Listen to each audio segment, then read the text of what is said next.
Hello friends, मैं हूं अनुपम शर्मा। आज हम कर रहे हैं लेसन 10 क्लास 12 के लिए बेरोजगारी और रोजगार भाग 2। भाग 1 में भी हमने अनएम्प्लॉयमेंट के बारे में जाना था और कितने प्रकार की बेरोजगारी है उसके बारे में बात की थी। और हमने बात की थी कि कुछ अवधारणाएं थी, कार्यबल, लेबर फोर्स, है ना, और ये सब के बाद लेबर सप्लाई, बहुत सारी हमने बातें करी थी। अब हम करेंगे कि हमारा जो फॉर्मल इन और इनफॉर्मल सेक्टर, यानी कि संगठित और असंगठित क्षेत्र के बारे में भी बात करेंगे। वो उसका कैसे ग्रोथ हो रहा है, फैल रहा है, उसके बारे में बात करेंगे। लेकिन सबसे पहले हम बात फिर से एक बार कर लेते हैं कि बेरोजगारी क्या है, अनएम्प्लॉयमेंट क्या है।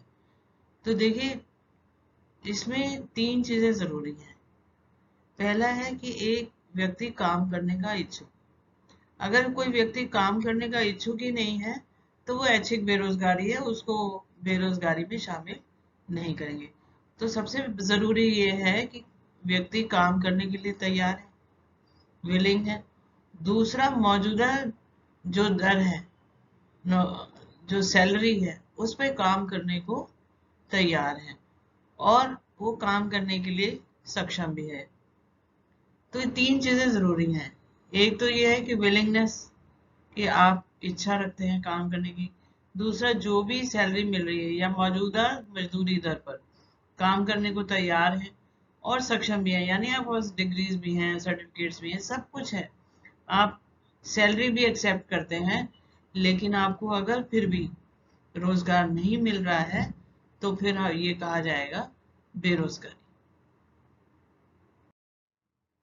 अब हम बात करें औपचारिक श्रमिकों और अनौपचारिकों श्रमिकों के बीच में अंतर। तो कैजुअल और नॉन कैजुअल। जो औपचारिक है वो संगठित क्षेत्र में आते हैं। अब देखिए, संगठित क्षेत्र में क्या क्या होता है। ये संगठित क्षेत्र में काम करते हैं, उन्हें पीएफ, चिकित्सा लाभ, पेंशन आदि जैसी सामाजिक सुरक्षा प्राप्त होती है। तो ऐसे लोग जो है नियमित हैं, क्योंकि इसलिए उनको सारी ये सुविधाएं हैं। प्रोविडेंट फंड है, उनको हेल्थ के लिए लाभ मिलता है, जितने भी सामाजिक सुरक्षा, इंश्योरेंस वगैरह सब मिलता है। वे ट्रेड यूनियन बना सकते हैं। ट्रेड यूनियन क्या होती हैं कि ये इन लोगों की यूनियन है। मान लो इनके साथ कोई इनकी कुछ मांगे हैं जो कि उनके एम्प्लॉयर नहीं मांग रहे, तो ट्रेड यूनियन के जरिए वो अपनी मांगे पूरी करवा सकते हैं। धरने प्रदर्शन भी कई बार कर लेते हैं, रेल रोको अभियान वगैरह आपने देखे होंगे, अभी किसान यूनियन आपने देखी थी। तो इस तरह से ट्रेड यूनियन बनाने का इनको अधिकार होता है। वे श्रम कानूनों द्वारा सुरक्षित है। इसका मतलब श्रम के कुछ कानून दिए गए हैं। तो अगर किसी व्यक्ति को एम्प्लॉयर से शिकायत है तो वो लेबर कोर्ट जा सकता है और उसके हक में लेबर कोर्ट फैसला दे सकता है। तो इसलिए ये इनके लिए कानून अपनी नौकरी की सुरक्षा के लिए दिए गए हैं। और इसमें ये एक चीज और है कि जो लोग अपने व्यवसाय में 10 या उससे अधिक लोग एम्प्लॉय करते हैं, वो ही औपचारिक क्षेत्र में आते हैं। फिर अनौपचारिक बिल्कुल उल्टा है, असंगठित क्षेत्र है। सामाजिक सुरक्षा का लाभ इनको नहीं मिलता, पीवीएफ, पेंशन, ये और हेल्थ बेनिफिट्स नहीं मिलते हैं। ट्रेड यूनियन नहीं ज्वाइन कर सकते हैं और वे श्रम कानूनों द्वारा सुरक्षित भी नहीं। उनको जो लेबर कोड से कोई राहत नहीं होती। हाँ, कभी कभी वेजेस के लिए वो जा सकते हैं। और इस क्षेत्र में 10 से कम लोग जो हैं वो काम करते हैं। अब हम भारत में अनौपचारिक क्षेत्र का विकास देख रहे हैं कि हमारे देश में अनौपचारिक क्षेत्र बढ़ता जा रहा है, असंगठित क्षेत्र बढ़ता जा रहा है। तो उसका कारण ज्यादातर प्राइवेटाइजेशन। हमारी इंडस्ट्रियल पॉलिसीज में धीरे धीरे लिबरलाइजेशन आ गया, तो इस वजह से ज्यादातर जो इंडस्ट्रीज हैं वो प्राइवेटाइज हो गई। तो अनौपचारिक श्रमिकों का प्रतिशत बढ़ रहा है। उनके औपचारिक, उनका कोई कॉन्ट्रैक्ट नहीं साइन करते। वो दिहाड़ी मजदूर है, आज किया काम कल नहीं है, हायर एंड फायर है। आज किया तो ठीक है, कल निकाल भी सकते हैं, कोई कानून नहीं है कि उनको ना निकाला जा सके। ये स्थानीय संसाधन, जो गांव में रहते हैं वो स्थानीय संसाधनों का प्रयोग करते हैं, जो भी गांव में तकनीक उपलब्ध है उससे काम करते हैं। और ज्यादातर जॉइंट फैमिली सिस्टम है, जो माँ बाप ने काम किया वही बच्चे करते हैं और फिर आगे करते हैं।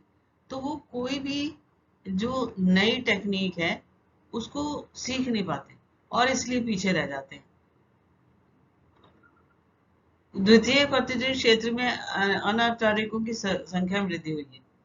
द्वितीय क्षेत्र क्या हुए, जैसे शहरों में आ जाते हैं, कंस्ट्रक्शन में काम करते हैं, और वो दिहाड़ी मजदूर हैं, या वो डोमेस्टिक वर्कर्स हैं, घरों में काम करते हैं, या वो स्ट्रीट वेंडर्स हैं, जैसे कि फल सब्जियां वगैरह बेचते हैं, छोटी छोटी चीजें, छोटी छोटी दुकानें खोल लेते हैं।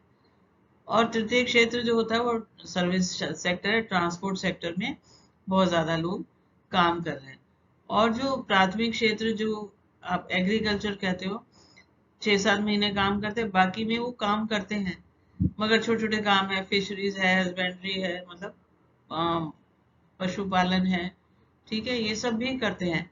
लेकिन तकनीक बहुत पुरानी होने की वजह, जैसे उनकी बीड़ी बनाने की भी लगे हुए हैं, तो एक मजदूर को 25 रुपए 1000 बनाने के लिए देते हैं। अगरबत्तियां हैं, तो ये सब करते तो हैं, लेकिन तकनीक बहुत पुरानी है, इसलिए उनको उतना श्रम ज्यादा है लेकिन पैसा नहीं मिलता। और अनौपचारिक क्षेत्र में 90% लोग लगे, हमारी आबादी के 90, यानी प्राइवेट सेक्टर में लगे हुए, और निरंतर 50 सकल, और उनका जो योगदान राष्ट्रीय आय में 50%। गरीब व्यक्ति जो बिजनेस का संचालन करते हैं, बड़े पैमाने पर छोटे छोटे काम करते हैं, और किसी भी सरकारी एजेंसी के साथ पंजीकृत नहीं है।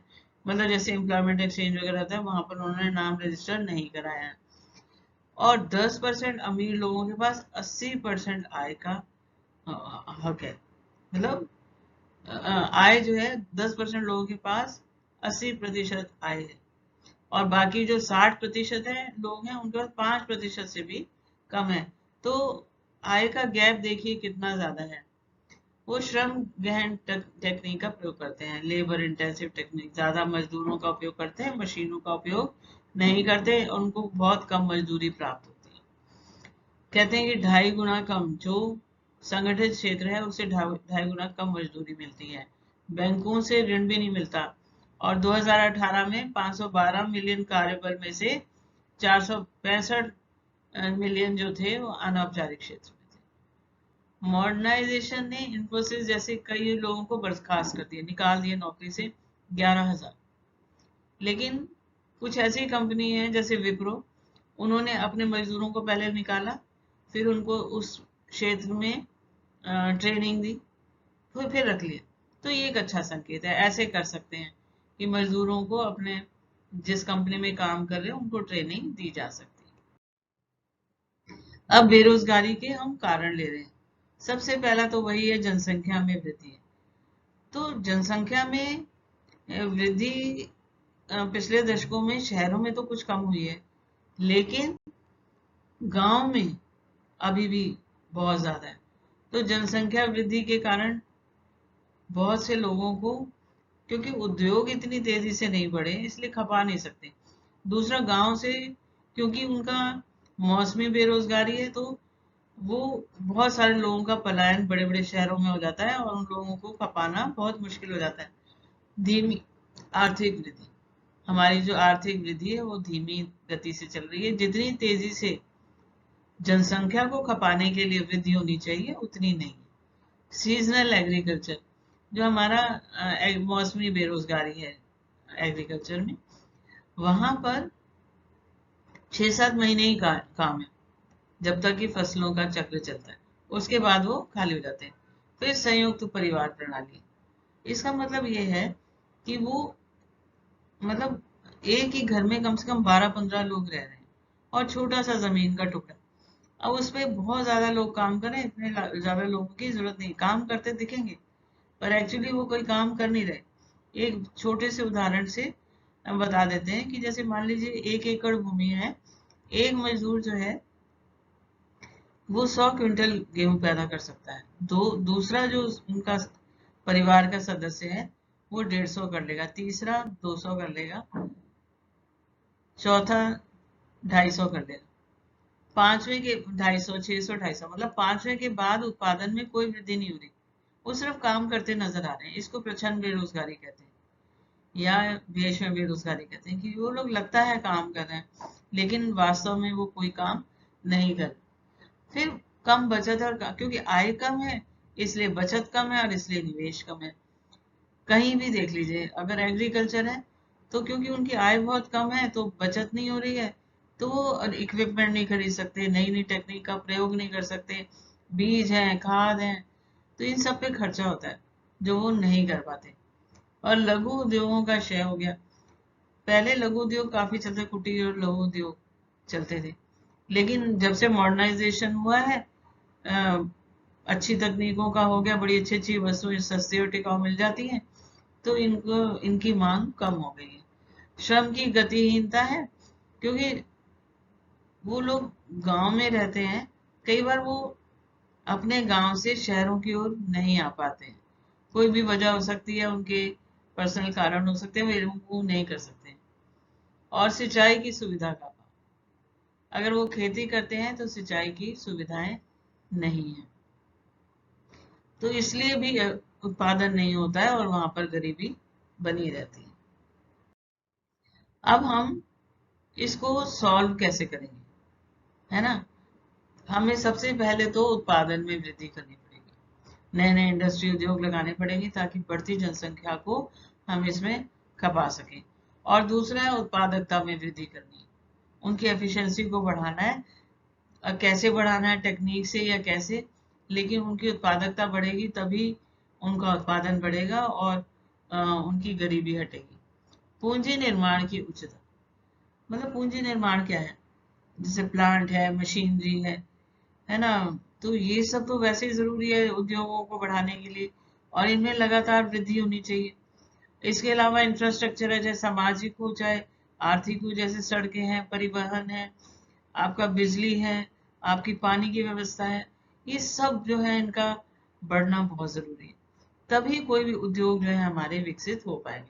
स्वरोजगार वालों को मदद देना, जो अपना उद्योग कर रहे हैं उनको कम रेट पे लोन दे सकते हैं, उनको कोई टेक्निकल ट्रेनिंग दे सकते हैं, ये तो इस तरह का कुछ मदद सरकार कर सकती है।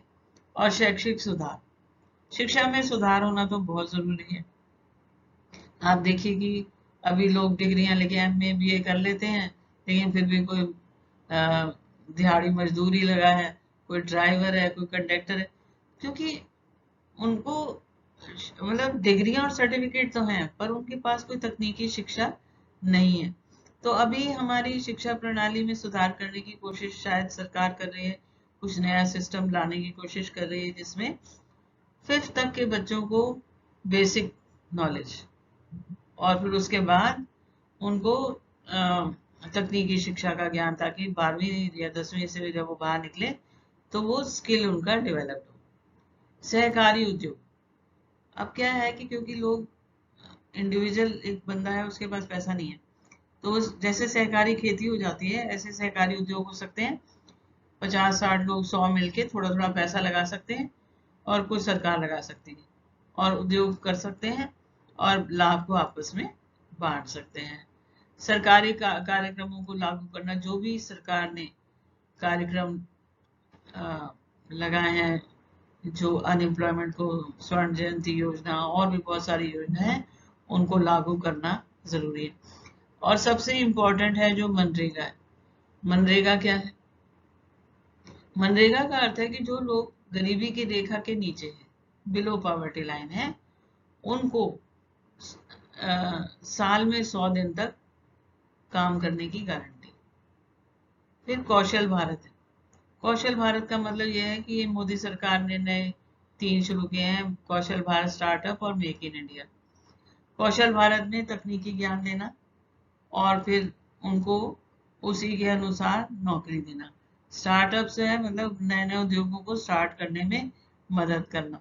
और मेक इन इंडिया क्या है कि जो बाहरी देश है उनके एफडीआई, फॉरेन डायरेक्ट इन्वेस्टमेंट, यानी उन देशों से निवेश को अपने देश में लाना, वो हमारे देश में उद्योग खोलें तो हमारे देश में उद्योग के अवसर प्राप्त होंगे और लोगों को रोजगार मिलेगा। तो ये सब हम मेजर्स या अ, हम कर सकते हैं जिससे कि हम बेरोजगारी को दूर कर सकते हैं।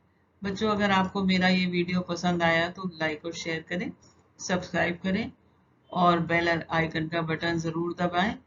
और इससे पहले ये पार्ट 2 है, पार्ट 1 देखने के लिए भी लिंक में जाके आप उसको देख सकते हैं। Thank you.